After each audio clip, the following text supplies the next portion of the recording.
목요일 아침입니다. 요란했던 미 대선이 모두 마쳤습니다. 누가 이길지 정확하게는 아직 알 수는 없지만 하나님이 미국을 다스리고 있다는 것을 다시 한번 기억하고 지도자와 또 위정자들을 위해서 기도하는 여러분이 되시기를 바랍니다. 오늘 주시는 하나님 말씀은 사무엘상 4장 3절입니다. 백성이 진영으로 돌아오매 이스라엘 장로들이 이르되 여호와께서 어찌하여 우리에게 오늘 블레셋 사람들 앞에 패하게 하셨는고 여호와의 언약궤를 실로에서 우리에게로 가져다가 우리 중에 있게 하여 그것으로 우리를 우리 원수들의 손에서 구원하게 하자 하니. 오늘 본문의 내용은 블레셋군이 이스라엘에 쳐들어와 맞서 싸우다가 1차 전투에서 패하게 되어 4,000명이 죽게 되었습니다. 이제는 2차전을 준비하는 이스라엘 군대는 실로에 급하게 사람을 보내 언약궤를 가져오게 합니다. 그리고 언약궤가 도착하자 이스라엘은 사기가 오르죠. 그러나 그 결과 언약궤를 가진 이스라엘 백성들은 또다시 패하고 보병 3만 명이 죽었다는 내용입니다. 종합하면 하나님의 언약궤도 빼앗기고 엘리의 두 아들 홈니와 비느하스도 죽었다라는 것이 오늘 4장의 본문의 스토리입니다. 저는 오늘 말씀을 통해서 어려움을 당할 때에 우리의 모습과 또 그에 대한 반응을 어떻게 해야 할지 함께 나누어 보겠습니다. 오늘 본문은 전쟁으로 시작합니다. 지금도 중동과 유럽에서는 풀리지 않는 숙제, 이 전쟁, 전투로 인한 고통을 당하고 있죠. 전장에서 서로 총칼, 폭탄을 겨누고 싸우지 않아도 이 전쟁 때에 태어나거나 전쟁을 경험한 사람들은요, 이 전쟁의 참혹함을 잘 알고 있습니다.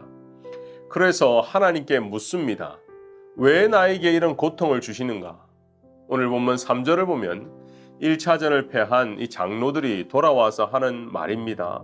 여호와께서 어찌하여 우리에게 오늘 블레셋 사람들 앞에 패하게 하셨는가? 근데요, 원어를 보면 블레셋이 아니라 여호와께서 오늘 우리를 치셨는가라는 뜻에 더 가깝습니다. 이스라엘 백성과 지도자들은 하나를 알았어요. 블레셋 전투가 그냥 일어난 것이 아니라 이 전투와 전쟁은 하나님께 속해 있고 하나님이 1차전을 패배하게 하셨다는 거예요. 하나님께서 이스라엘과 함께 하시면 상대가 아무리 강해도 이길 수 있다. 그런데 패배했다라는 것은 블레셋이 강했기 때문이 아니라 하나님께서 이스라엘을 돕지 않으셨다라고 결론이 난 것입니다. 우리의 인생은 이와 같이 해석 안에 있습니다. 현재를 살아가는 우리도 많은 어려움을 겪게 되지요.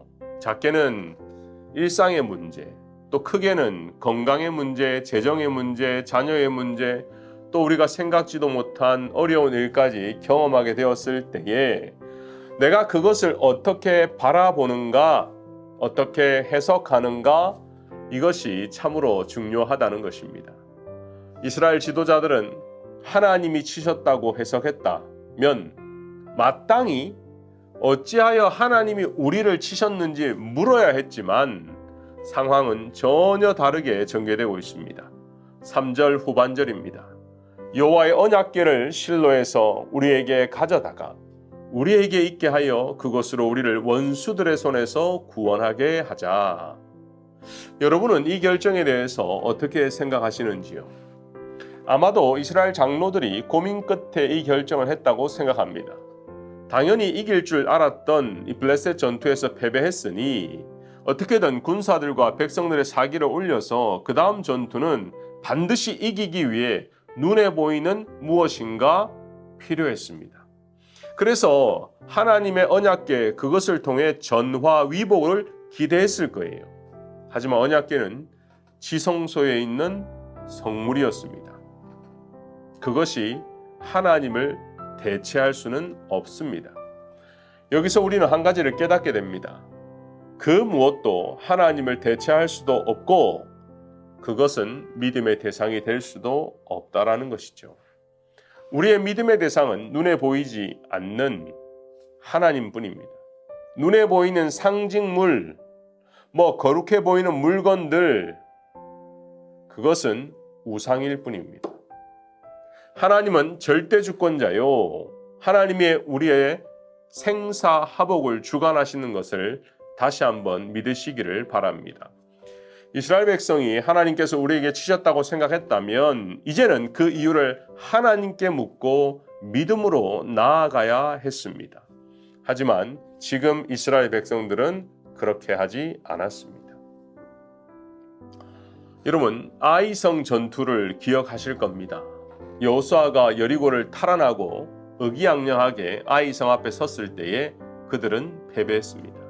근데요, 그때 여호수아와 이스라엘의 반응은 지금과는 달랐습니다. 여호수아는 그 이유를, 패배의 이유를, 안 되는 이유를 하나님께 물었습니다.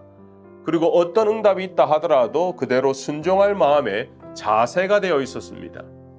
그때 하나님은 아간의 죄를 알려주셨고 그 일을 해결하여 진격하고 승리를 거두었습니다.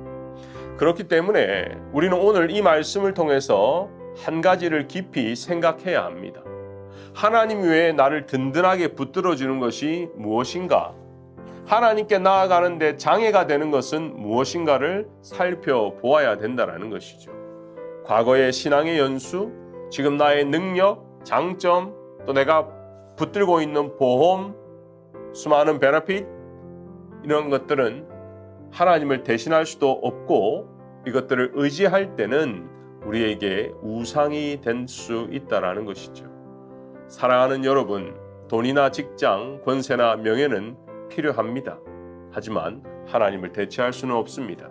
오직 하나님 앞에서 겸손하게 진실하게 나아가시는 여러분이 되시기를 축원합니다.